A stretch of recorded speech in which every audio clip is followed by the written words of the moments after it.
सोचती थी कि चांद पे दाग कैसा नजर आता होगा। बहुत सोचा फिर देखा कि ऐसा नजर आता होगा। जी हाँ, बिल्कुल, चांद पे दाग को अगर आपने मिसाल के तौर पर देखना है तो आप इस तस्वीर को देख सकते हैं। अगर आप भी चेहरे के गैर जरूरी और मर्दाना नजर आने वाले बालों का मुस्तकिल हल चाहते हैं, वो भी बगैर किसी लेजर के, तो वीडियो को पूरा देखिएगा क्योंकि वीडियो आपके लिए ही है। अस्सलाम वालेकुम दोस्तों, जैसा कि आप जानते हैं मेरा नाम दुआ रज़ा है और इस चैनल पे हम बात करते हैं ब्यूटी टिप्स के बारे में, इजी DIY के बारे में, सेल्फ मेंटेनिंग और सेल्फ ग्रूमिंग के बारे में। आज का जो टॉपिक है वो तो ऐसा टॉपिक है कि जिसने मुझ समेत सबको ही परेशान कर रखा है। जी हाँ, यहाँ मैं बात कर रही हूँ चेहरे के गैर ज़रूरी बालों को। ख़वातीन, जहाँ पे मर्द हजरात चेहरे पे बाल उगाने के लिए तरह तरह के सीरम और तरह तरह की टेक्निक से इस्तेमाल कर रहे हैं, वहीं पर ख़वातीन अपने चेहरे के गैर ज़रूरी बालों को ख़त्म करने के लिए उससे भी डबल टेक्निक से इस्तेमाल कर रही हैं। क्योंकि चेहरा जितना मर्जी चांद जैसा हो, अगर उस पर गैर ज़रूरी या मर्दाना बाल हैं तो वो आपका कॉन्फिडेंस लैग कर देते हैं। और उसको निजात उससे हासिल करने के लिए हम पहले वक्तों में थ्रेडिंग करते थे, किसी और ट्यूज़र से निकालते थे, फिर वक्त गुजरा हमने वैक्सिंग ईजाद कर ली, फिर कुछ और वक्त गुजरा हमने लेज़र ईजाद कर लिए, लेकिन ये कोई ऐसा हल हम नहीं निकाल सके जो कि हमारी जेब पे भी हल्का हो और देर पा भी हो। आज मैं आपको बताती हूँ एक ऐसी आजमूदा रेमेडी जिसको इस्तेमाल करके हज़ारों नहीं, सैकड़ों नहीं, लाखों लोगों ने फ़ायदा हासिल किया है और ये 100% सेफ़ है। आपकी स्किन पे किसी किस्म का कोई नुकसान नहीं करेगी, आपको बहुत ही इकोनॉमिकल पड़ेगी और इसके 100% रिजल्ट की श्योरिटी मैं आपको देती हूँ। उसके लिए आपको क्या चाहिए? सिंपल 3 चीज़ें चाहिए आपको। जल्दी जल्दी नोट डाउन करना शुरू कर देंगे। देखें, मेरे पास जो फटकड़ी थी ना, जो गेम चेंजर है बेसिकली, समझ लें कि हीरो ये है इस रेमेडी की, ठीक है ना।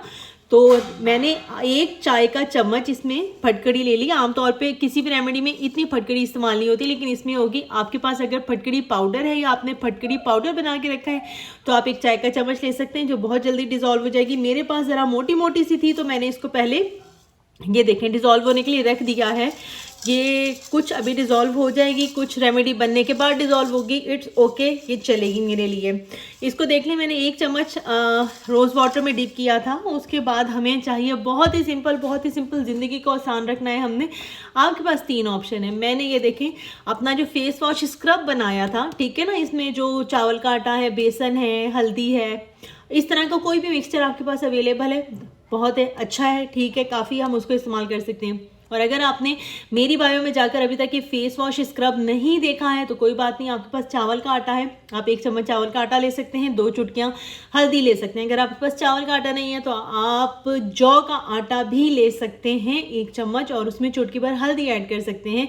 बेसन भी ले सकते हैं, लेकिन बेसन ज़रा आखिरी चॉइस हो जाएगी। आपने इसको क्या करना है, सिंपली आपने ये देखें, ये मेरा बहुत ही मज़ेदार, ये तकरीबन मैं हर हफ्ते बनाती हूँ ताकि मुझे इसके फ़ायदे हासिल होते रहे। मैंने 1 चम्मच के करीब इसका ये ले लिया है। इसमें चावल का आटा, जो मेन इंग्रेडिएंट है ना, वो आपका थोड़ा सा स्क्रबी इफेक्ट वाला होना चाहिए, यानी कि चावल का आटा, क्योंकि वो इटसेल्फ आपकी स्किन पे चिपक जाता है। जो हमारा एजेंट होना चाहिए अप्लाई करने के लिए फेस पे, बेसिकली वो हमारे चेहरे पे चिपकने वाला होना चाहिए। इसलिए मैंने आपसे कहा कि आप जौ का आटा भी ले सकते हैं। चलें जी, ये देखें, इसमें मैंने मिला दिया। अच्छा जी, ये थोड़ा सा पानी मैंने ज़्यादा डाल दिया है। इसको हम एक तो होता है ना बहुत पतला वाला पेस्ट, इसका हमने बहुत पतला वाला पेस्ट नहीं बनाना, इसका हमने थोड़ा सा माइनर सा गाढ़ा वाला पेस्ट बनाना है, ठीक है। ये देखें आप, इसका हमने थोड़ा सा अच्छा सा पेस्ट बना लिया है और इसको अब हमने अप्लाई किस तरह करना है। इसको अप्लाई करने की एक टेक्निक है, बेसिकली आपने अपने फेस को पूरी तरह क्लीन करना है बहुत अच्छे से। अच्छा, इसका जो बेस्ट टाइम है ना अप्लाई करने का, वो है आपने जब अपने कोई भी वैक्सिंग की हो, थ्रेडिंग की हो। रेज़र को मैं बिल्कुल प्रमोट नहीं करती हूँ, चाहे वो लेडीज़ रेज़र ही क्यों ना हो, मैं उसको जिस्म के किसी भी हिस्से पर प्रमोट नहीं करती हूँ कि आपको करना चाहिए। अगर आपने रेज़र मतलब अपने बालों से निजात हासिल करनी ही है तो आप उसको थ्रेडिंग कर सकते हैं, वैक्सिंग कर सकते हैं, ताकि आपके रूट से बाल निकलें।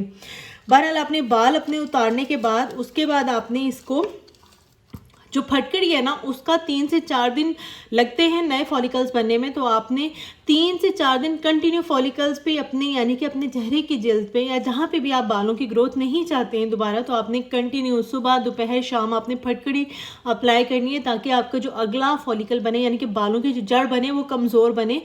चलें जी, अब हमने ये देखें ये जो बना लिया था पेस्ट। लेट्स सपोज कि मेरा फेस जो है वो बिल्कुल क्लीन है, मैंने यहाँ के बाल लेट सपोज मैंने रिमूव करने हैं, यानी कि ये वाले बाल मुझे तंग कर रहे हैं, ये वाले बाल मुझे तंग करने हैं। इसका सिंपल तरीका ये है कि मैंने क्लीन ब्रश लिया और इसको मैंने उस डायरेक्शन में अप्लाई करना है जिस डायरेक्शन में मेरे बाल हैं। ठीक है, ये देखें मैंने इस डायरेक्शन में अप्लाई करना है ऐसे। ये इस टाइम कैमरा में लाइट की वजह से शायद आप ना देख पा रहे हो, लेकिन मैंने इसको बहुत अच्छी सी इसकी एक लेयर अप्लाई कर लेनी है। ठीक है ना, इस तरीके से। इसी तरह मैं अपर लिप्स पे भी अप्लाई कर सकती हूँ, जहाँ जहाँ पे भी मुझे ज़रूरत है। मैं चिन पे अप्लाई कर सकती हूँ। चिन के जो 4-6 बाल होते हैं ना जिनको छेड़ लिया जाए और वो फिर आपको तंग करते रहते हैं, बहरहाल इसको आपने 15 मिनट के लिए छोड़ दिया। चावल का आटा बड़ा जल्दी ड्राई हो जाता है। इसके बाद जब आपने इसको स्क्रब करना है ना तो इसको अपलिफ्ट करके करना है, यानी कि बालों की ऑपोजिट डायरेक्शन में करना है। आपने इस तरीके से इसको बालों को अपने जो ये उपटर हैं इसको रगड़ के साफ करना है। आप देखेंगे कि पहली 2 एप्लीकेशन में, यानी कि एक आज आपने कर लिया, एक आपने कल कर लिया है, 2 एप्लीकेशन के बाद आपने 2 दिन 3 दिन का गैप देना है। इस तरह हफ्ते में 2 मरतबा आपने इसको फेस पे अप्लाई करना है और उसके बाद आप हर 15 दिन बाद इसको अप्लाई कर सकते हैं। ज़्यादा फोकस आपका तब होना चाहिए जब आपने अपने बाल थ्रेड किए हों, यानी कि अपने बालों की थ्रेडिंग की हो, वैक्सिंग की हो, उसके फ़ौरन बाद, ताकि ये आपके फॉलिकल्स को ज़्यादा अच्छे तरीके से रिमूव करे। छोटे बाल तो ये 3 से 4 एप्लीकेशन में ही ख़त्म कर देगा। इसको साफ करते ये मैंने क्लियर कर लिया है। मेरे चीक्स पे ज़रा बाल नहीं है तो इसलिए आपको मैं वो अप्लाई करके और उसको स्क्रब करके नहीं दिखा सकती। बिफोर एंड आफ्टर का इतना रिजल्ट आपको मेरे फेस पे नज़र नहीं आएगा क्योंकि मेरी हेयर ग्रोथ काफ़ी कम है और वो इन रेमेडीज़ की बदौलत ही है। बहरहाल बात कर रहे थे कि आपने 3 दिन इसको मुस्तकिल लगाना है और उसके बाद इसको हफ्ते में 1 मरतबा लगाना है। और अगर आपके पास टाइम नहीं है तो आपने 15 दिन में तो लाजमन इसको अपने फेस पे अप्लाई करना है। इसकी 4 से 5 एप्लीकेशन में आपके चेहरे के मोटे बाल वाज़ेह तौर पे बारीक होके कमज़ोर होना शुरू हो जाएंगे और वो हल्की सी कोशिश से ही वो झड़ना शुरू हो जाएंगे। अगर आप इसको 2 महीने तक मुस्तकिल इस्तेमाल करते हैं तो आपके चेहरे के मोटे बाल भी जड़ से गायब हो जाएंगे और आपको अगली किसी लेज़र ट्रीटमेंट की ज़रूरत नहीं पड़ेगी। अगर आप चाहते हैं कि फ्यूचर में भी मैं आपको इसी तरह की ईजी DIY से बताती रहूँ तो आपको मेरे चैनल को सब्सक्राइब करना पड़ेगा, जो कि ऑब्वियसली बिल्कुल फ्री है, बिल्कुल फ्री है। अगले टॉपिक तक के लिए मुझे इजाज़त दीजिएगा, तब तक के लिए अपना बहुत सारा ख्याल रखिएगा। अल्लाह हाफिज़।